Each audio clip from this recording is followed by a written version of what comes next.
Hindi mo ba nakita yung kabalintunaan dito, Jen? Yung budget ng Vice President, opisina ng Vice President, halos lahat gusto magtanong. Nanggigigil lahat eh. Gusto lahat magtanong. Naglululundag lahat na pagtatanungin ang Vice President.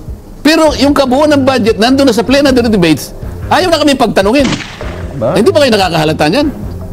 So, pag-isipan ninyo mabuti. Bakit pinanggigilan? Hindi ko sinasabing wala silang karapatang magtanong. Pero dito halatang halata, pinanggigilan ang opisina ng Vice President tungkol sa kanyang budget. Pero yung kabuuang budget na 6.325 trillion na nakalatag na ngayon sa plenary for consideration, bawal na kami magtanong. Oh. Hindi kasi naman daw, Kong, ito naman ako, binabagin ko lamang din po ito. Wala naman daw po kasi sa kasaysayan na, mandakin nyo, 125 million naggasto sa loob ng 11 araw, Kong. Bakit? Parang hindi niya pangkaraniwan nga naman yun. Di ba? Masyado ka suspityoso eh. Di ba? Bakit? Ba't hindi gagastusin kung talagang binigay yun? Eh, kaysa naman dumating sa, isoli mo sa treasury. Anong nangyari sa PhilHealth? Na pera ng mga miyembro? Hindi ibinigay sa mga miyembro. Dapat sana inagamit ito sa pangkalusugan ng mga miyembro. Ayun, ibinalik sa treasury. Bakit? Pera ng tao yun eh. Pera ng miyembro yun. Pagkatapos, sino ngayon ang sisisihin mo? Halimbawa, doon sa pagkakasoli noon, halimbawa, 1,000 ang namatay. Sana man lang, kalahati noon ay nasave mo, nailigtas mo sapagkat nabigyan ng karampatang lunas. Wala eh. Sino makapagsasabi na maaari kang nakapagligtas ng buhay? Eh, hindi ganun nangyari. Pero walang naninisi doon. Eh, buhay ang pinag-uusapan doon eh. Oo nga naman, ano? Ay, nako. At saka yung iba nga pinupuna dahil sa hindi ginagamit yung pondo dyan. Ayun, yung sobra naman ng pagtitipid, hindi naman wala nga pumapansin doon eh. Pareho lang naman ang epekto nung kung sakasakali baka mas malala pa eh. Sinong pwedeng humatol ngayon? Okay, ginastos ko ng 15 araw, halimbawa, 11 araw. Sino makakapagsabi na mali yun? Okay. Ay, nako. Kung bago lang tayo magtapos siguro, kasi sayang din po naman itong mga pagkakataon ito. Sabi nyo nga, ano na lang ngayon ang gusto nyong iparating doon sa sektor ng urban poor, para ho sana sa kaliwanagan. At siyempre, wag naman sila masipayo, Kong. At least kahit paano, mabigyan pa rin natin sila ng pag-asa sa kanilang buhay. Di ba? Sabi ko naman sa kanila, wag silang mawalan ng pag-asa. Habang may buhay, ay mananatili tayong kumakapit sa pag-asa na balang araw ay makakamit pa rin natin yung inaasam natin na pagtatagumpay. Kung hindi man siguro sa madaling panahon, basta antayin natin. At huwag kayong malulungkot dahil sa dami nang nalulungkot ngayon din. Oo nga, marami nasisipayo. Hindi mo na tinanong yun eh, di ba? Oo. Nagsisisi tuloy ako. Diba, hinaheadbed pa rin ngayon din. Baka kung magkasakit pa yung mga mahirap na nga ang buhay, magkakasakit pa. Oo. Hindi, meron naman tayong Lebex, Kong. Medyo, Supreme Barley tayo. Palakas ng resistensya, Kong. Palubag loob. Yun ang aking gustong ipaalam sa kanila. Alam mo, yung binabanggit ko kanina na binagbabawalan ng mga miyembro na magsalita kapag merong pending bill, ano? Opo. Actually, yun ay basic sa amin yun eh. Opo. Sabi nga namin, nababalutan na ng ano yun eh, nababalutan na ng napakaraming susun-susun na tradisyon. Opo. Pero dito sa aming rules of the House of Representatives, 19 Congress ngayon, ano? Naipasulat na ito eh. Rule 17. Ito yung tinatawag na privilege hour. Okay. Section 124, Jen, ha? Aha, okay.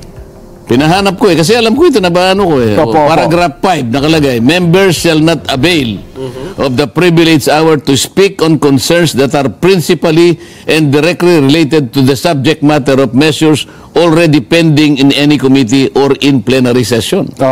Isipin mo, September 3 nung tumayo siya, nagumpisa yung October 4 yata eh. Ibig sabihin, nagsisimula na hinihimay na yung budget briefing at malapit-lapit na yung plenary. Yung sinasabi ko nga sa'yo. Actually, nagsimula ang plenary September 6 yata, hindi ako nagkakamali. Opo, yung plenary deliberation. Doon eh. Sa makapid ka, bawal-bawalan na tumayo siya. Ibig, tingnan mo, wala man lang nakapansin. Ako alam ko eh. Opo. Nakalimutan ko nga dahil wala yung record ko kanina. Kaya sinasabi ko ngayon dito. So, dapat sa part. Pero kahit na mali, kahit na illegal, ginamit nilang dahilan para ipatawag ang Vice President. Aha. Isipin mo na lang ito dyan. Ito, Nelson, ikaw naman mapag-analisa. Aha. Ikaw ang aming analyst dito sa programang ito. Oo. Yung budget ng Vice President, gusto lahat magtanong.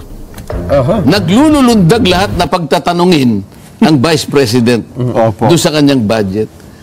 Yung kabuuan ng budget, binabawalan kaming magtanong. Hindi mo ba nakita yung kabalintunaan dito, Jen? O, kaya nga gusto ko magkomento ka kanina pa eh. Oo. Naisip mo ba?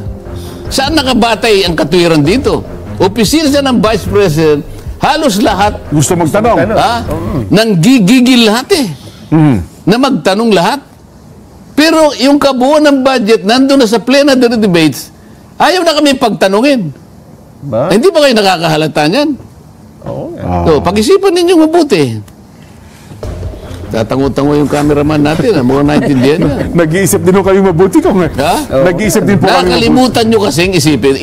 Tingnan mo, ako kanina ko pa kayo hinihintay na at kailangang maunawaang mabuti.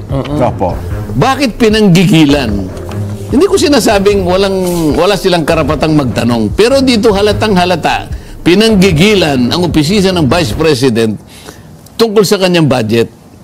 Pero yung kabuuang budget na 6.325 trillion na nakalatag na ngayon sa plenary for consideration, bawal na kami magtanong. Oh.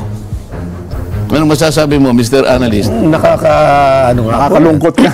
Nalulungkot ako. Nalulungkot ka lang? Nalungkot na rin ako.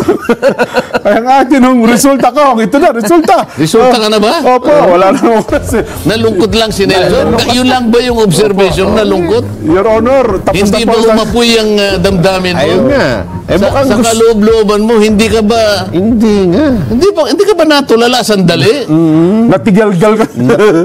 Oo. Ay, nako. Your Honor, wala na tayong oras. Hindi na po iwanan kayo mo na. member ng panel na Ito yung palagi sinasabi. Because public office is a public trust. Yung ganun mga banat ano? Tama po naman. Okay. Sinasabi ba ng provision na yun ng saligang batas that because public office is a public trust, sinasabi ba niya na hindi mo na igagalang ang tradisyon? Sinasabi ba niya?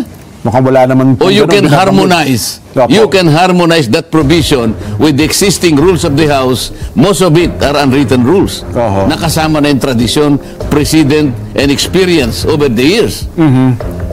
Paano, bakit hindi nila makilala?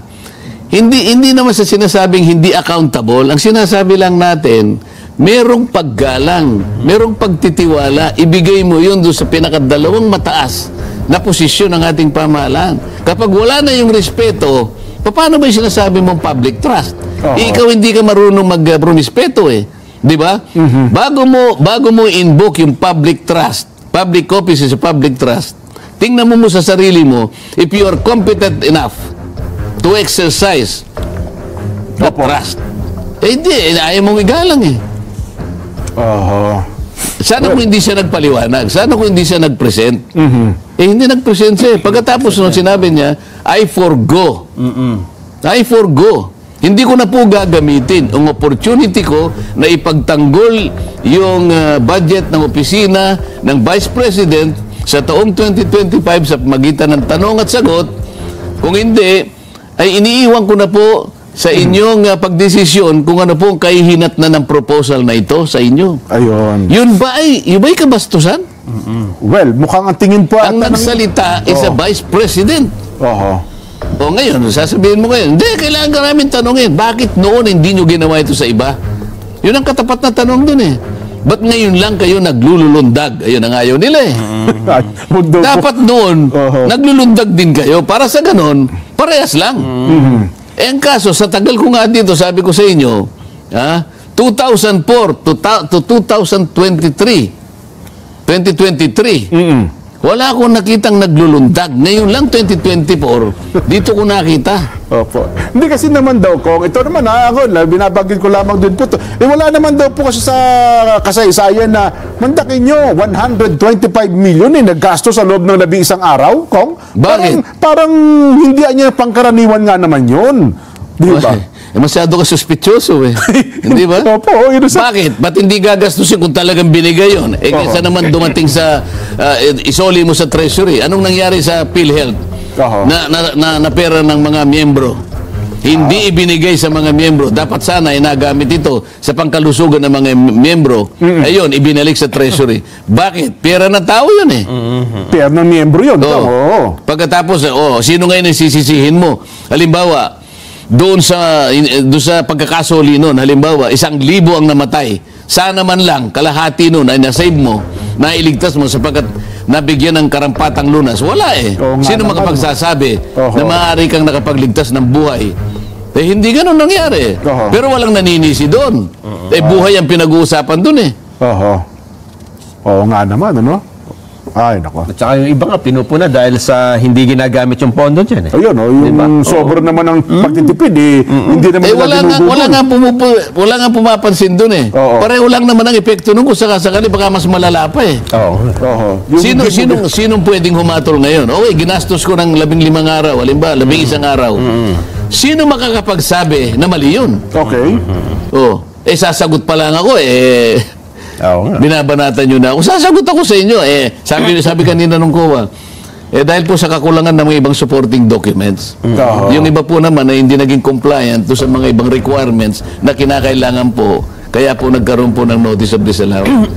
So, sa sandaling mapatunayan niya yan, sa sandaling makakuha siya ng supporting evidence, halimbawa, sa sandaling makapag-comply siya, magiging allowed din yan, hindi ba? Kanila, ba't hindi mo hintayin yun? Nga.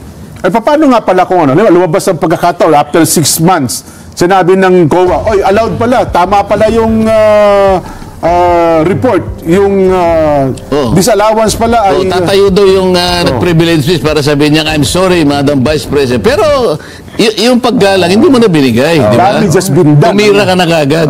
Kahit na mali, na hindi ka dapat tumayo sapagkat merong pending bill, tumayo ka at walang sumansala sa'yo dahil sa kanyang, sa pagmamadali ninyo na magkaroon kaagad kayo ng hearing. Ayun. Di ba? Yun ang naglululundag. Anyway, basa pa po ako.